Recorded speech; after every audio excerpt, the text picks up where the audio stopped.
Hey guys, welcome back to my channel and I'm back again with another really interesting coding interview question video. And guys, starting from today, we are going to solve backtracking questions.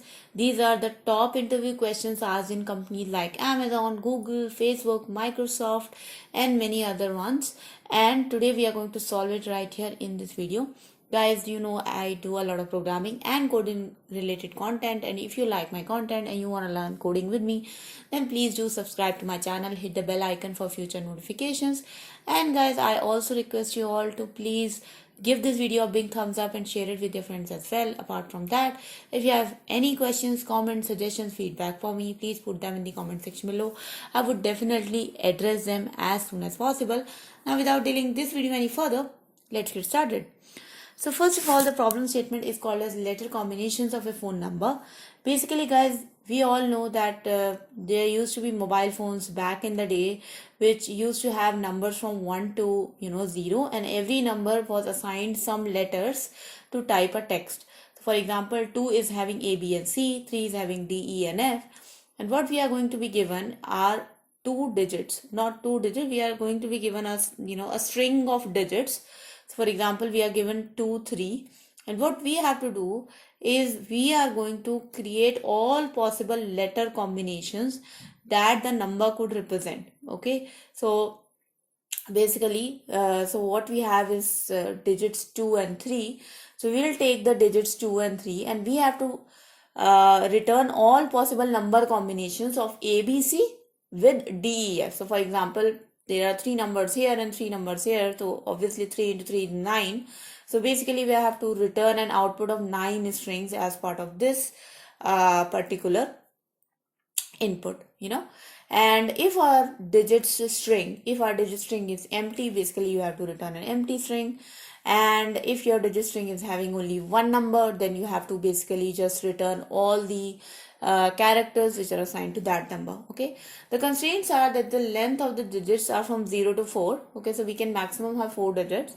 The value of the digit is a digit in the range of 2 to 9, because a mobile number have digits from 0 to 9, but basically 0 and 1 do not have any alphabet assigned to it, so that's why the range is from 2 to 9.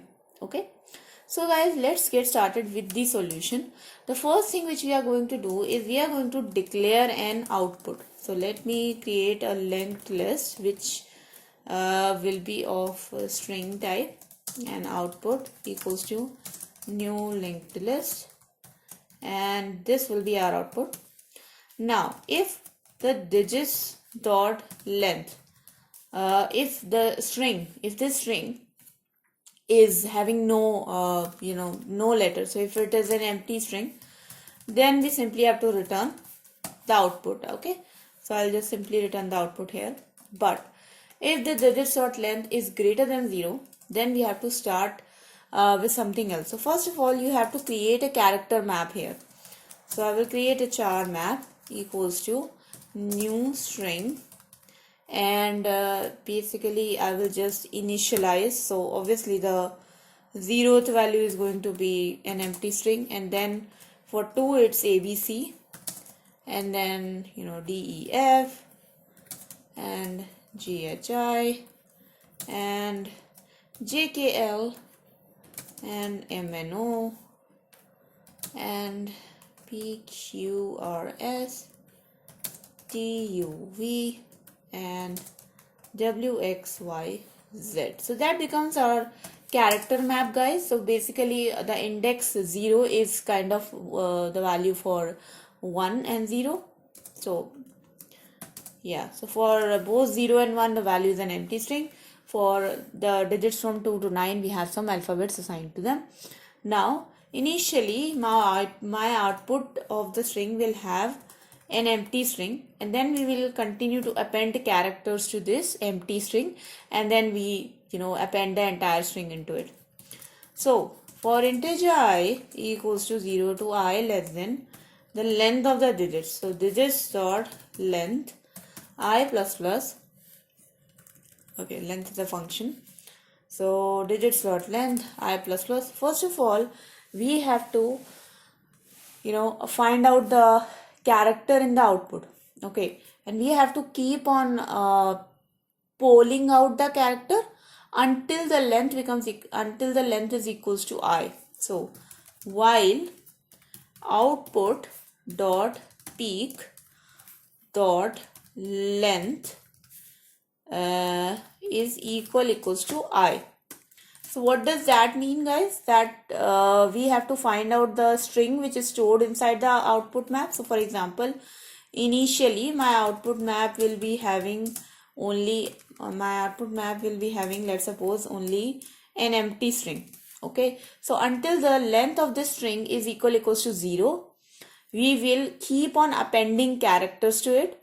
Once the length of the output string becomes greater than 0, that means it becomes not equals to I, which means it becomes equals to 1, then that part of the string is done. For example, first I will append A, B and C to it. Now my output string is done. All the characters are greater than 0. So now I will move forward to my next digit. So my first digit was 2. So all the characters of 2 are stored, appended into the empty string. Then I will move to my next digit, D, E, F. And now the value of the I becomes equals to 1. So until I keep on finding one character, I will keep on appending these elements into it. So I will initially append AD, then BD and CD, and okay, again like AE and then AF and etc., so on. So I hope you guys now understand why I have made this while loop. So until output dot peak dot length is actually equals to I, we will keep on polling out the output value.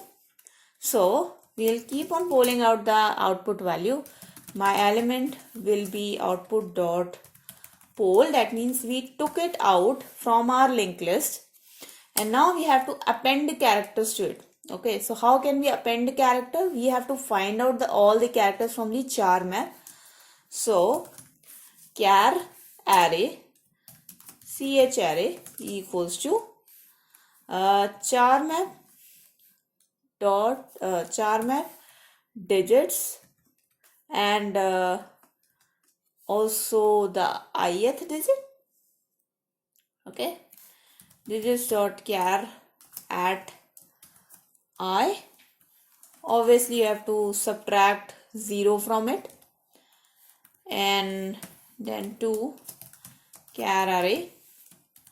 So now you are into the particular thing. So digits dot char at I. So I is equals to 0.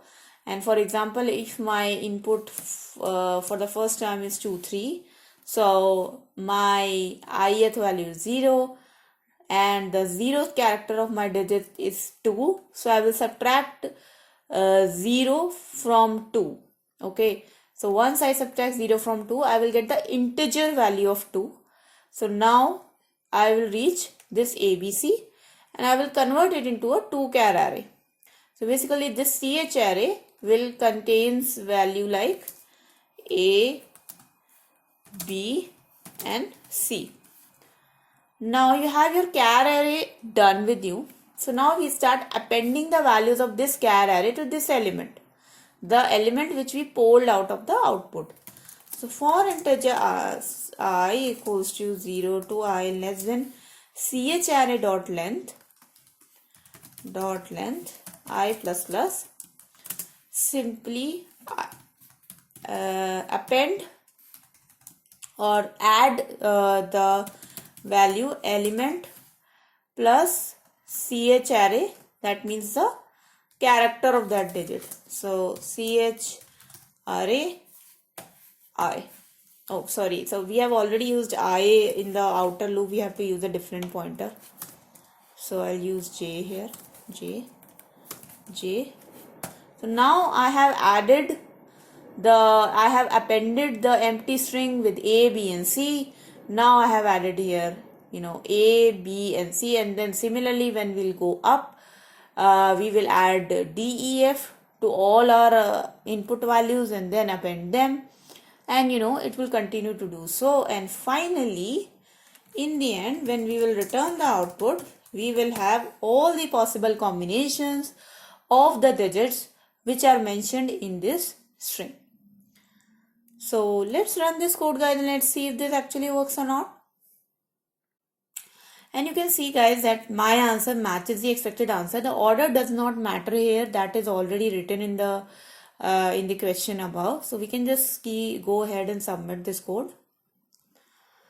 And you can see, guys, the code is also submitted, which is pretty great. And let's discuss the solution for a bit. So yes, guys, you can see that this is the acceptable solution, and the runtime and the memory distribution both are pretty much acceptable. If I talk about the time complexity of this, so first of all, we are running a loop from 0 to the number of digits. So if the number of digits or the length of the string is n, then at least order of n times we are running this.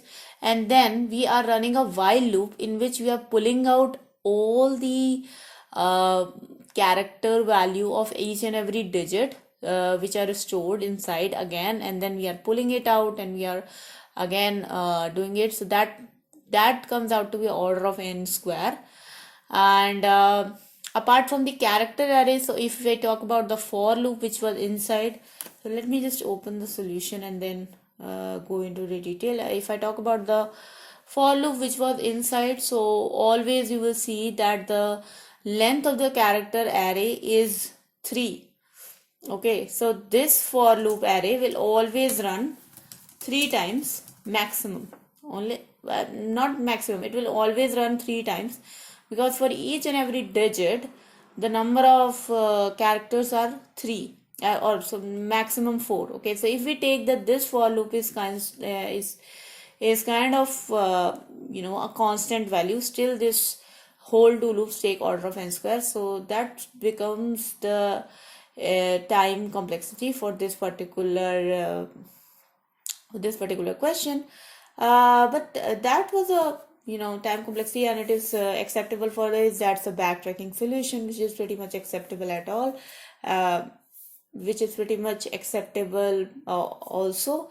So that was the video, guys. I hope you guys enjoyed this video and you learned something from it, and hopefully your coding practice became a little bit better. And again, I request you all to please subscribe to my channel and hit the bell icon for future notifications. If you like my content, then please give this video a big thumbs up and share it with your friends. As per my schedule, I post here videos every day from Monday to Friday. And also, guys, if you have any questions, comments, please put them in the comment section below. And I'll see you guys next time. Until then, bye bye.